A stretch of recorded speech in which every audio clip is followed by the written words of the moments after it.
आई हा तनी अपने साथे साथे गौरा मैया के भी ले ले आई हा कहतिया अपने जे आई हा जी शिव गुरु गौरा के संघावा में लाई हा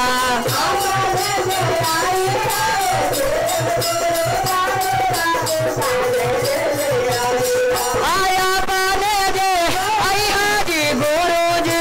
गौरा मैया संघावा में लाई हा संघावा में गौरा माई गोदिया में लाई हाजी शिव गुरु पार्वती का गाने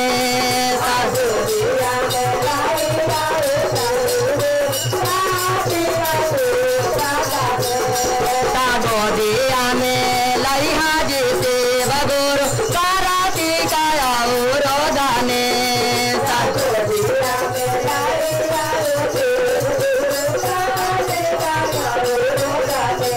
ब्रह्मा के लाई हाजी शिव गुरु संघावा में शारदा माई जय हो जय हो ब्रह्मा के ले आई हाजी शिव गुरु संघावा में शारदा माई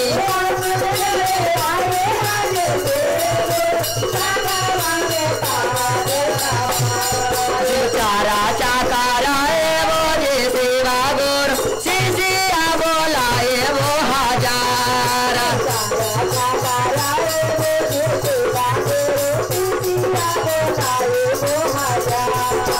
चारा चाकाराए वो जे शिवा गुरु शिशिया बोलाए वो हजार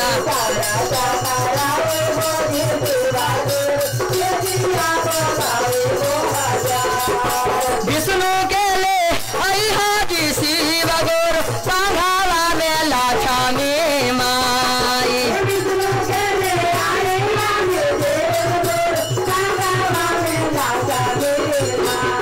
शिव चारा चाकाराए वो जी शिवा गुरु शिशिया बोलाए वो हजार जय हो चारा चाका रहे वो जी शिवा गुरु शिशिया बोलाए वो हजार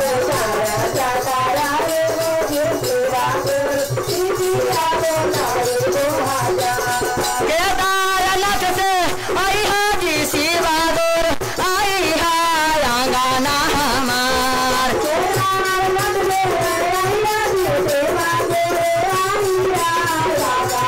शिव चारा चाका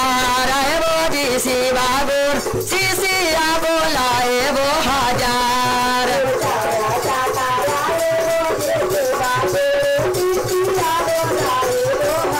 राम के ले आई हाजी शिव गुरु संघावा में लक्ष्मण भाई संघावा में सीता माई चारा चाका रहे वो जी शिवा गुरु शिशिया बोलाए वो हजार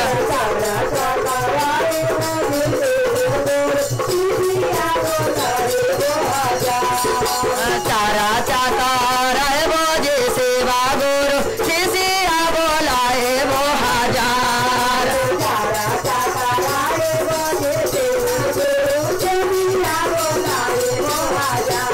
अमरनाथ से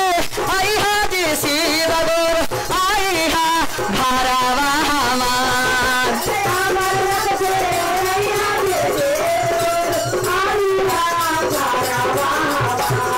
शिव चारा चाका रहे वो जी शिवा गुरु शिशिया बोलाए वो हजार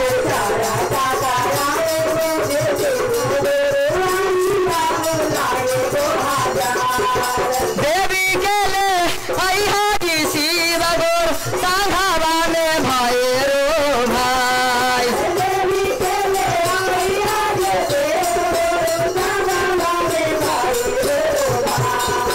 भोला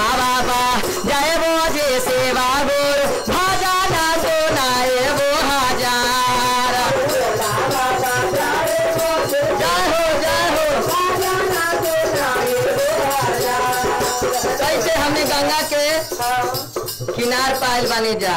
हमार दीदी शिव चर्चा करावत बाड़ी तो कहे के बाद कि प्रेम से बोलिए गंगा महारानी की कहे के बाद गंगा के ले आई हाथी शिव गोर सांघावा में जमुना माई सांघावा में तारा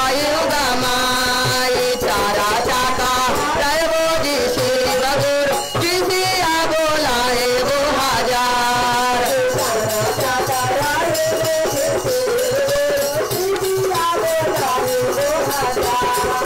चारा चाका रहो जी शिव गोर जिसिया बोलाए वो हजार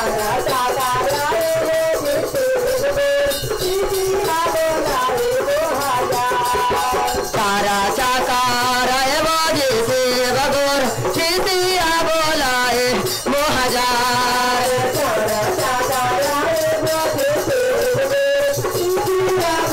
कैसे कहे के बा बगले में सोनपुर बा वहाँ हरियर बाबा बाड़न हरियर बाबा कहे के बा सोनापुर से आई हाजी शिव गोर आई हा गाना हमारा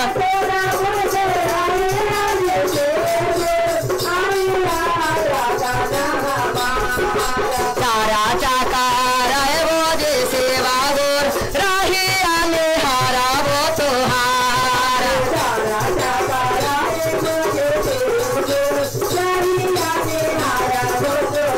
अंजनी के ले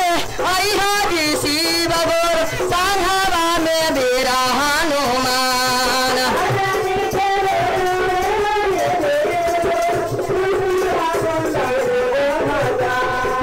कृष्णा के ले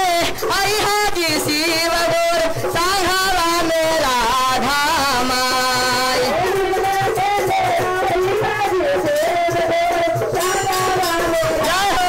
ऐसे चारा चाका रहो जी शिव गोर आई हा आंगना हमारा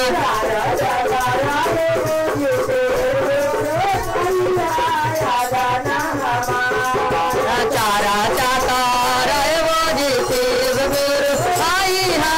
आंगना हमारा कैसे कहे के बा पटना से 2 घंटा के रास्ता बा बराबर ना हमारा सब गुरु बहन सब जइहन भादो में बराबर पहाड़ पर चढ़ के आ सिद्धनाथ बाबा बारन कहे के बा बराबर से आई हाजी शिव गोर आई हा गाना हमार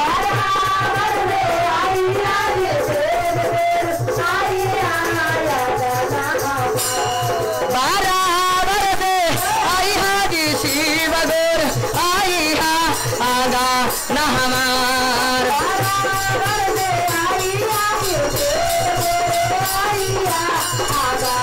अरे चारा चाका रहो जी सेवा गोर चारा चाका रहे वो तोहार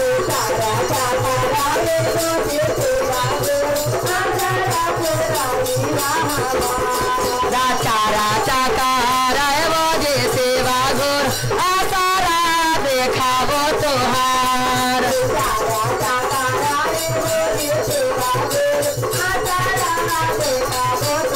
कैसे कहे के बाद हमारे हरेंद्र भैया के लाई हा संग में नीलम दीदी बाड़ी तो कहे के बाद हरेंद्र भैया के लाई हा जी शिव गोर सांघावा में नीलम दीदी हमारा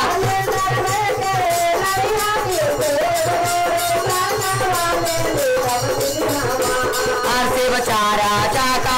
रहो जी सेवा गोर राहिया में हारा वो तोहार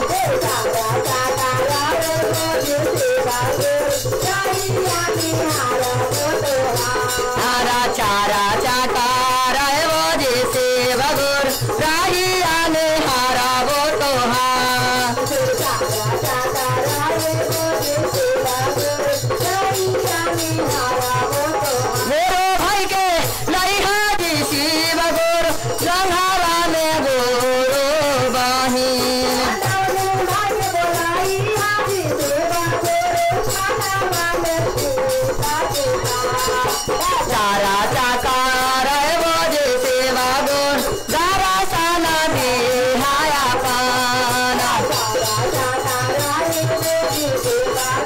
आ